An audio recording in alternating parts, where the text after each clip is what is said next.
Milad ke-85 Darul Dakwah Wal Irsyad juga dirangkaikan dengan seminar nasional membahas pemberian gelar pahlawan nasional di bidang pendidikan untuk Kiai Haji Abdurrahman Ambodale. Silaturahmi nasional juga dilaksanakan serentak di 3 pondok pesantren di Sulawesi Selatan.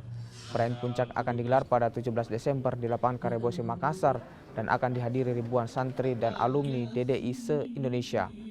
Semuanya merespon dengan baik, bahkan dalam proses yang kami lewati terasa betul bahwa tidak ada hambatan di lapangan dalam proses ini, sehingga kami sangat optimis negara akan memberikan gelar kepahlawanan kepada rekruta, apalagi secara nasional dan khususnya di Indonesia Timur ini.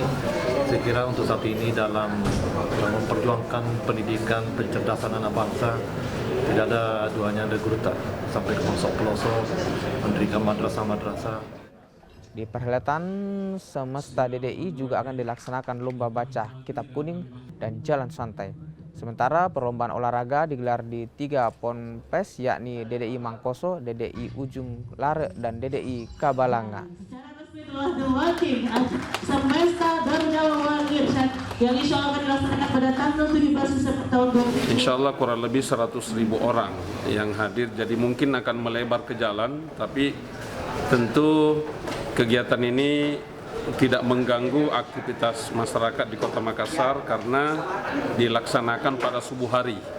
Ya, jadi kita laksanakan salat subuh berjamaah di lapangan Karebosi dan insya Allah pagi harinya jam 6 dirangkaikan dengan acara jalan santai dan donor darah.